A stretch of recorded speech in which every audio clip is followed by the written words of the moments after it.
Okay, so in today's training video we're going to be looking at joint ventures and how you can use joint ventures as one of your property strategies to develop and grow not only a property portfolio but also a fantastic property business that can generate income and cash flow on a regular basis for years to come. Now, to give you a bit of kind of background, according to Wikipedia, if you were to do maybe a bit of a kind of a search in terms of what a description of a joint venture is, this is the kind of the statement or the sentence that would come up. So again, I'll leave that on the screen for a second for you to just have a read through.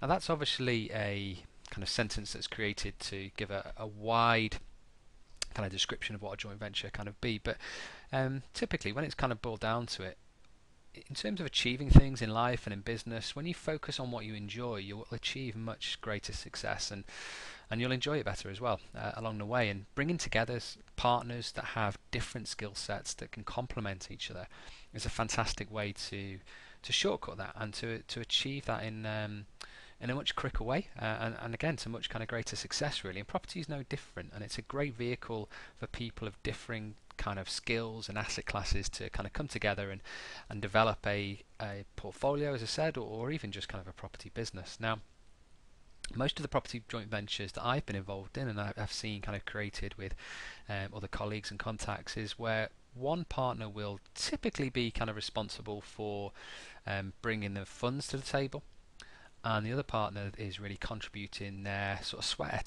sweat equity or time, and their skills and contacts as well.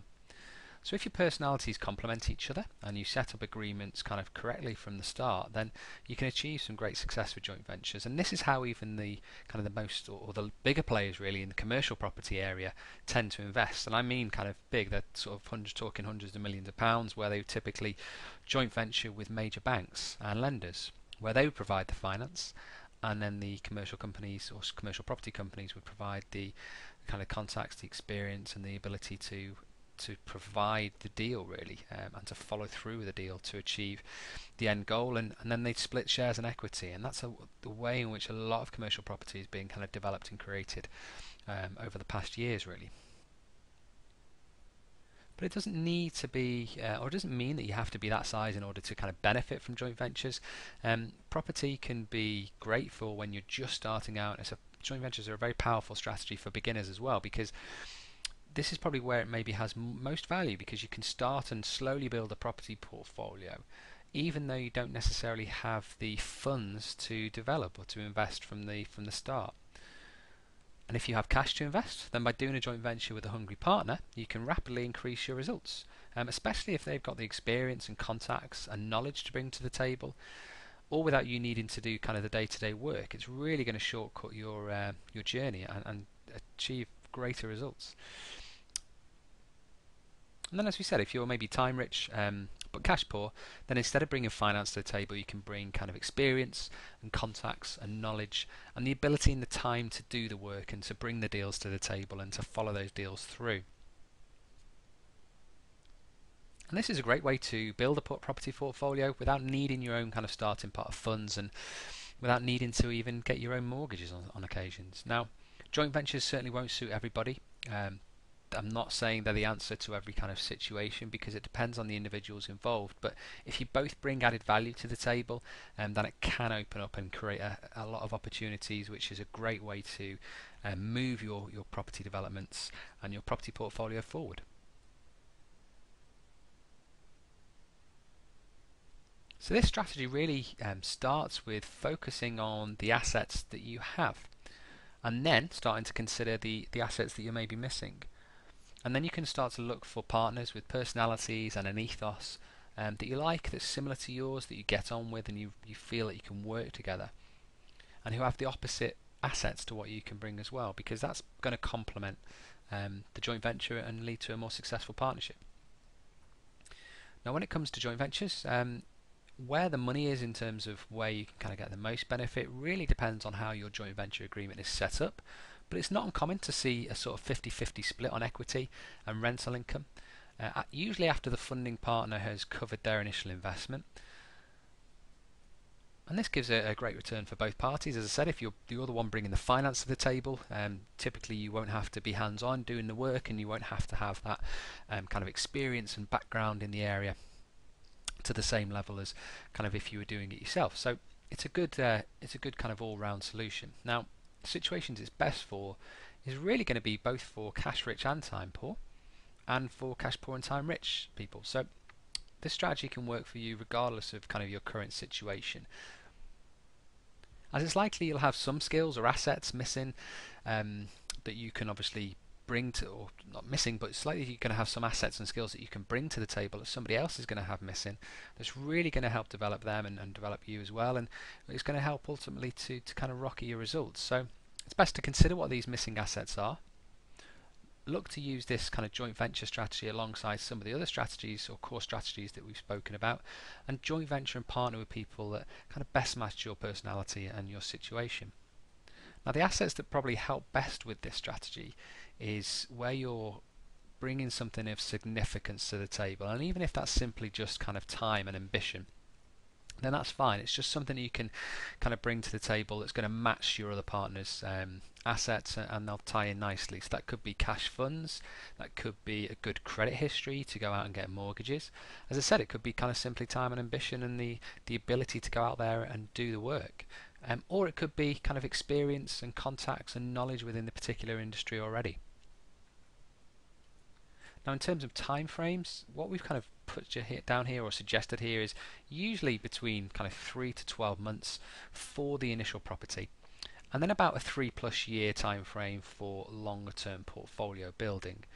Now, this is quite an open-ended time frame, as it all really depends on the strategy that you decide to use and the joint venture partner you're kind of working with. But typically, if you go into the work to get, or the level really of effort to get a joint venture up and running, then it makes sense to do it over a kind of a longer period of time, and that could be starting with a buy to refurb property that you sell on and turn over and kind of bring money back into the pot that way.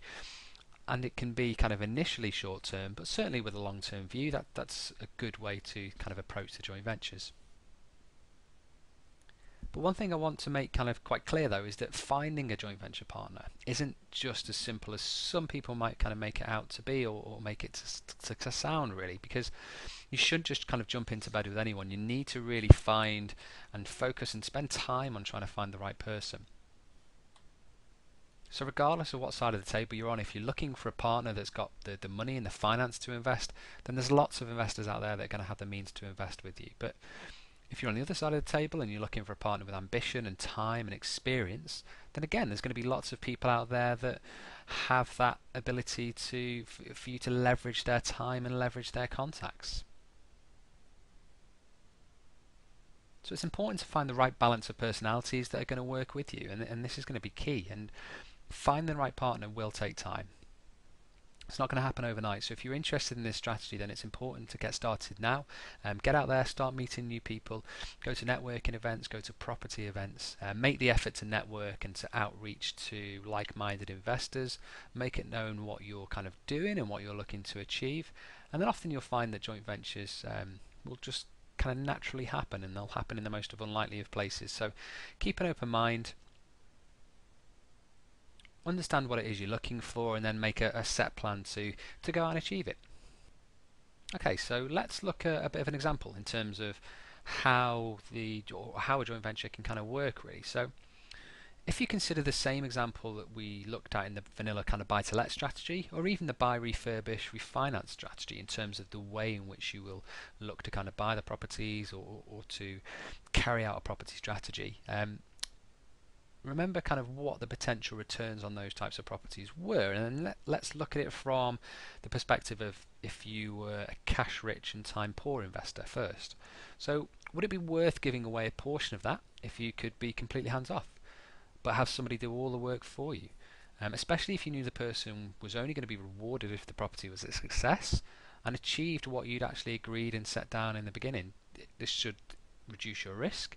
It'll allow you to take back your time and still benefit from the property with great and even possibly infinite returns, depending on the strategy that you're doing and how you're going to finance it.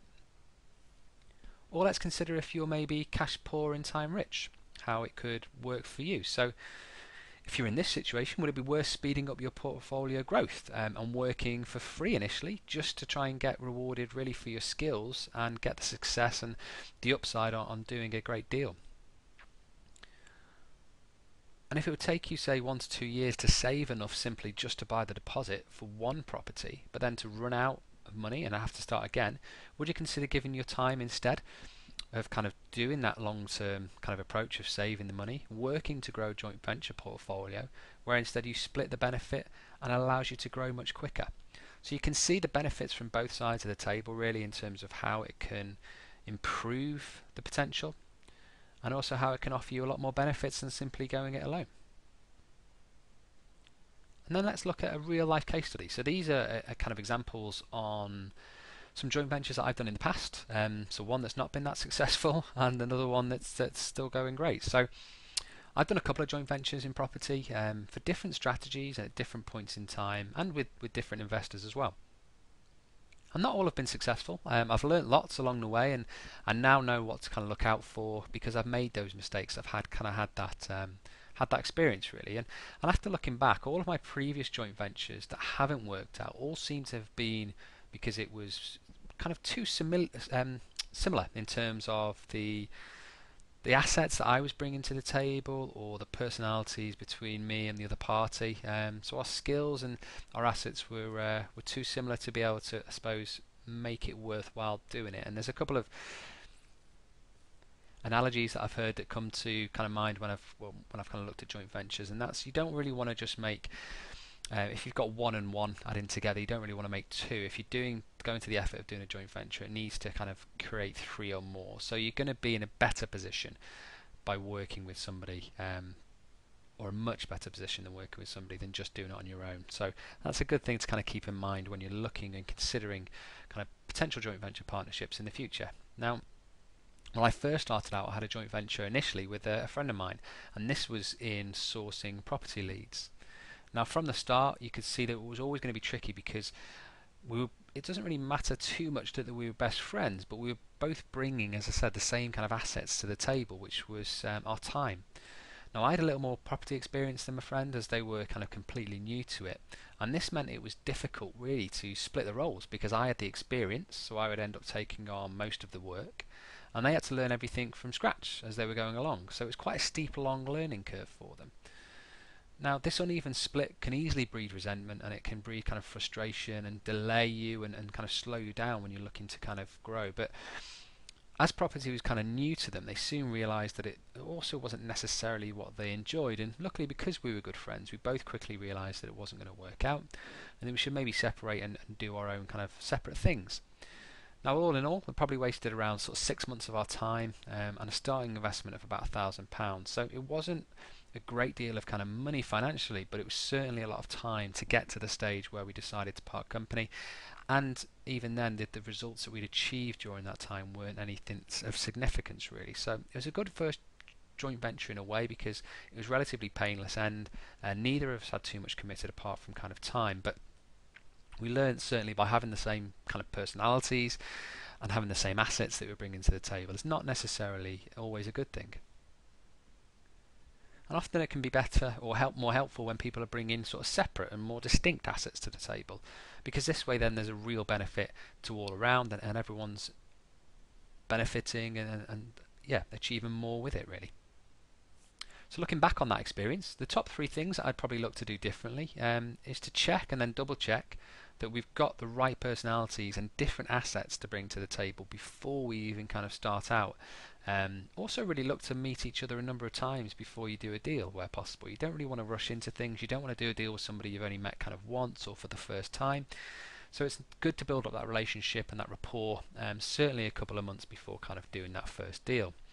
Now, second thing is doing joint ventures ultimately with friends is okay, and there's a lot of people that say kind of don't do partners or go into business with friends and family, and I understand that to an extent, but it's important that if you do go into a partnership with your friend that you have the right agreements set up from the beginning, and that'll help you kind of overcome any kind of potential stumbling blocks, and it just helps to put everything on a good footing. And if you're the right as I said, personalities, and you're bringing different assets to the table, then doing joint ventures with friends can work out very well. Now the third thing I'd probably do is make sure that all parties knew their roles right from the beginning. So to set markers, set sort of goal points in terms of what you're looking to achieve, and to make sure everybody understands kind of what their role is really. And these markers will also help kind of keep you in the right direction. So it'll help you steer you back on course if you need to in the future, and it just gives you a bit of a more structured approach to how things can progress. So now let's look at an example of when it goes right. So as I mentioned, I've done a couple of joint ventures in my kind of time involved in property, and the first joint venture that I did with a partner in terms of purchasing a property was actually back in 2009, and it's still going strong today. So as I was sourcing properties for my own portfolio and for other investors at the time, I was in quite a unique position of seeing the very best deals that I was kind of coming across because I was sourcing them directly. Now, I'd often come across deals that I couldn't kind of purchase myself because I'd either run out of money or maybe I wasn't in the position to buy then. And just as a side note, regardless of your starting position, it doesn't matter how much money you have to start with because eventually you will run out. Property is a very expensive kind of asset. Even with people with big pockets will eventually run out if they're looking to build a significant portfolio. So this is why joint ventures are very powerful, because it allows you to continually keep growing. So when I started off selling kind of deals to other investors as package deals when I first got involved in property, I'd often get a simple kind of finder's fee for sourcing those properties. And the finder's fee was very good at the time, around sort of 2,000 to 3,000. And it was a great return in terms of the amount of time and effort that I was putting into that business at the time. But my personal plan was to buy and hold properties long term. So I wanted to continue to grow my portfolio, and I was regularly passing up these great deals because I wasn't in the position to buy them. Now, one of the original investors I actually met with at the time that I was sourcing deals for asked to meet up just to have a catch up so they could explain kind of where they were looking to head and just really to discuss their kind of strategy for the year ahead. And then at this meeting, they asked me kind of what I was looking to do and the types of deals that I was kind of sourcing and why I was selling them on instead of kind of looking to buy them myself. And that's where I explained that I'd love to kind of buy the properties and I'd seen some kind of great deals, but it was simply a case of running out of funds at the time, and I didn't necessarily have the ability to buy them because I already had a few mortgages, lending restrictions were getting harder, and it was just a little bit tougher to kind of keep that snowball rolling and keep kind of building that portfolio. So it was at this time that they actually suggested the potential for a joint venture, and it's not something I'd actually considered as even being an option. But it sounded great. It meant that we could kind of, or I could continue to kind of build my portfolio, and we agreed that they would provide the finance if I would source the deals for free, and then I'd put the best deals that I kind of sourced into the partnership. And this was great because it meant that we could kind of split the rental profits and the equity growth on anything over their original investment, which was kind of a perfect all-round situation. So I could continue, as I said, to build my property portfolio without that need of having the large deposits and without the need to have the money for refurbishments, and I wouldn't have to miss out on those great deals. Now, to this day, I still manage properties that we have in that agreement or having that joint venture as part of the agreement. And when the time comes to sell the properties or maybe refinance them, I'll still benefit from any capital growth and the equity that I originally negotiated in the property deal in the first place as well. And one of the properties that we actually had in this portfolio was valued at 75,000 when we first purchased it. I managed to get it agreed and purchased for 45,000. Now, I'm not saying all of the deals are like that, and you certainly don't always get that kind of level of discount or equity in a property, but the situation was such that we managed to achieve that with a quick purchase.